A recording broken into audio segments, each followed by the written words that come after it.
এরা দুজনই হলো ঢাকা বিশ্ববিদ্যালয়ের জগন্নাথ হলের ছাত্র এবং ল বিভাগের ছাত্র।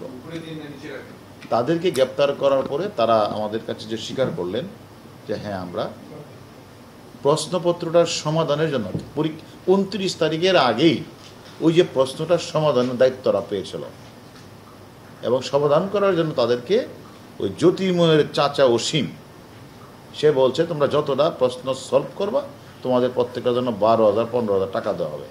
তখন জ্যোতির্ময়, সুজন, বেনু আরও 4 জন জগন্নাথ হলে তারা 7 জনে মিলে প্রশ্নপত্রটা সলভ করলেন।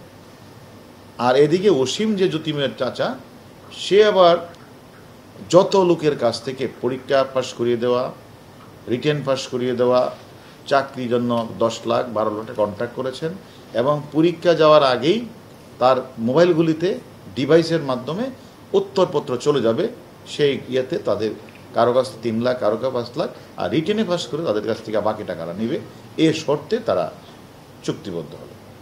আমরা যখন জ্যোতির্ময়, বেনু সহ তাদেরকে গ্রেপ্তার করলাম, তাদের জিজ্ঞাসা করলাম তোমরা কার কাছে প্রশ্নটা দিয়েছ? সে বললো যে আমি মাদারীপুরের মনীষ গাইন, পঙ্কজ গাইন, লাভলি মণ্ডলের কাছে আমরা পাঠিয়েছি। আমরা এই 3 জনকেও ধরে নিয়ে আসলাম এবং 164 পড়ানোর পরে তারা বললো হ্যাঁ, আমরা পরীক্ষা যাওয়ার আগ মুহূর্তে আমাদের কাছে আমাদের মোবাইলে উত্তরপত্রটা চলে আসে, আমরা সেটা আমাদের কাছে প্রমাণ আছে, সেটা দিয়ে আমরা ফিল আপ করে আসি, আমরা পরীক্ষা টিকেছি। কিন্তু এদিক দিয়ে যে রাজবাড়ী মাদারীপুরে মামলা রুজু হলো, গ্রেপ্তার হলো, সেটা আবার এটা কিন্তু তারা আমাদেরকে যেটা বলেছে তারা জানিয়েছে। আমরা পাওয়ার পরে আমরা যখন যে মুহূর্তে আমাদের কাছে সকল প্রমাণপত্র চলে আসছে আমরা তাদের গ্রেপ্তার করেছি, সেখানে আমরা অলরেডি তাদের চক্রের আমরা 7 জনকে আমরা ধরে ফেলেছি। ধরে ফেলার পরে এখন তারা স্বীকার করেছে তাদের মূল হোতা হচ্ছে অসীম, অর্থাৎ অসীমই তারা সে প্রশ্নটা কালেকশন করে এবং এই অসীম আমরা তার বাড়িও মাদারীপুরে এবং সে প্রত্যেকের কাছ থেকে 10 লাখ 12 লাখ টাকা সে একটা চুক্তিবদ্ধ হয়েছে। আমরা বাকি সবাইকে ধরলেও অসীমকে আমরা ধরতে পারি নাই এবং আমরা মনে করি যে অসীম গাইন এই চক্রটি এর আগেও প্রশ্নপত্র ফাঁস করেছে এবং অল্প দিনই সে এই অসীম গাইন কয়েকশো কোটি টাকার মানে ইনকামও সে করেছে এবং তার বাড়িতে অনেক বিলাসবহুল বাড়িও রয়েছে। এছাড়া এই অসীম গাইন আদম ব্যবসা, হন্ডি ব্যবসা, ডিস কেবল নেটওয়ার্কেরও জড়িত এবং এলাকায়ও তার একটা রাজনৈতিক প্রভাব রয়েছে এবং সে এই পরীক্ষার আগেও বিভিন্ন পরীক্ষাগুলিতে সে এইভাবে প্রশ্নগুলি কীভাবে আউট করে নিয়ে সে দিয়ে তার আত্মীয় স্বজনকে দিয়ে সেগুলি সলভ করে সে এইভাবে প্রশ্নপত্রগুলি পরীক্ষায় যাওয়ার পূর্ব মুহূর্তে ডিভাইস করে সে মোবাইলগুলিতে পাঠিয়ে দিয়ে এভাবে সে মানুষকে চাকরি পাওয়ার চেষ্টা করছে আর সে লক্ষ লক্ষ টাকা, কোটি কোটি টাকা সে হাতিয়ে নিচ্ছে। এই সংক্রান্ত আমাদের কাছে রিমান্ড আছে কয়জন? রিমান্ডে কয়জন রিমান্ডে এনেছি আমরা?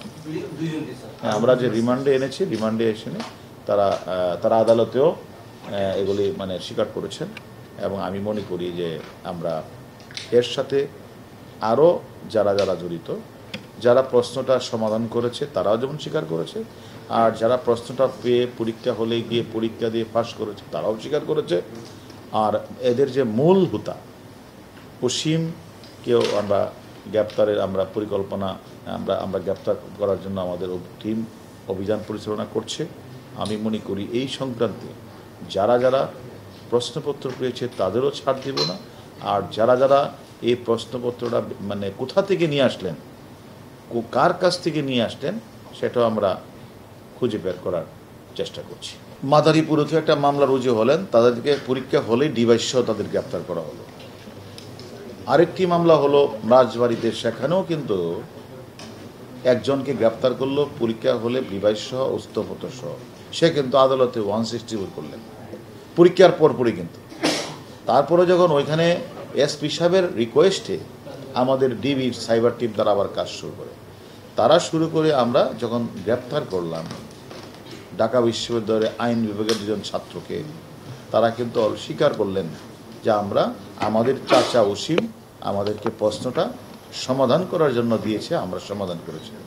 আর এই সমাধানটা নিয়ে তাদের চাচা অসীম সে তার সাথে যত লোকের কন্ট্রাক্ট হয়েছে, মানে রিটার্ন পাস থেকে সব কিছু করা, টাকা চুক্তি, সে তাদেরকে সবার মোবাইলে সে ওই মুহূর্তে পরীক্ষার হলে যাওয়ার ঠিক 1 মিনিট আগে সবার মোবাইলে পৌঁছে যায়। সেটা আমাদের ডকুমেন্ট সহ আছে, কোন সময় তার মোবাইল থেকে ওই পরীক্ষার হলে ঢুকেছে এই টাইমটাও আমাদের কাছে আছে।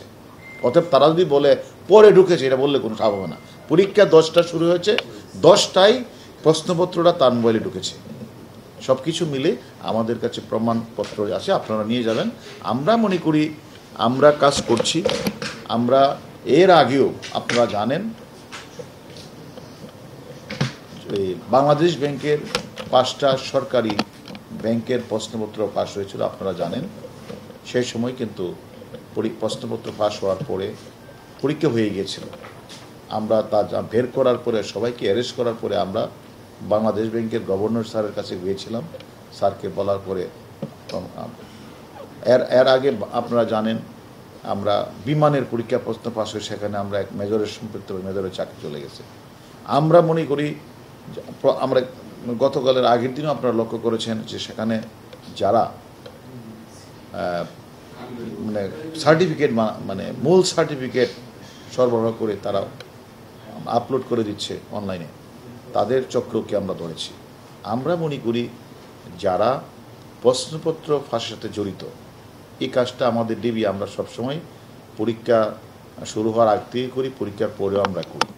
আমরা মনে করি এ সংক্রান্ত যে কয়জনকে আমরা গ্রেপ্তার করেছি তাদের কাছে আমরা জিজ্ঞাসাবাদ করেছি তারা কত সংখ্যক ব্যক্তির কাছে এই উত্তরগুলি পাঠিয়েছে, এবং তাদের যে মূল পরিকল্পনা অসীম সাহেব উনি কত সংখ্যক লোকের লগে উনি করেছেন, মানে মানে টাকা পয়সার লেনদেন করেছেন, এবং তাকে আমরা গ্রেপ্তার করে সেটা আমরা বের করব। যেহেতু 2টা মামলা রুজু হয়েছে, রাজবাড়ী জেলা এবং মাদারীপুর জেলা মামলা রুজু হয়েছে পরীক্ষা প্রশ্ন পাস সংক্রান্ত। এটা তো আমি মনে করি ওইখানকার ঊর্ধ্বতন কর্তৃপক্ষরা জানেন।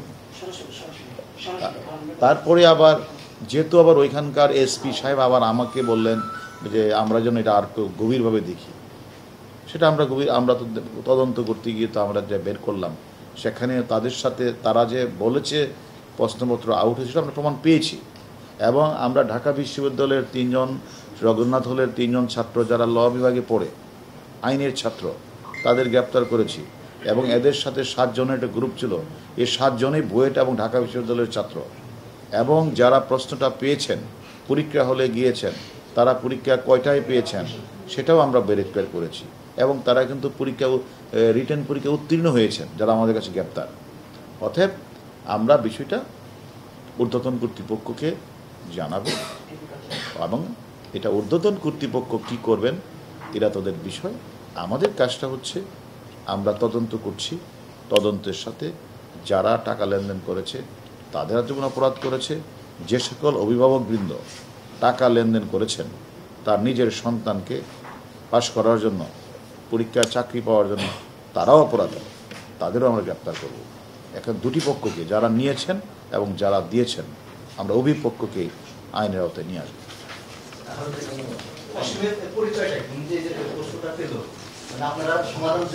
পশ্চিমের বাড়ি কোথায়? আমাদের কোন, এই তো বললাম তো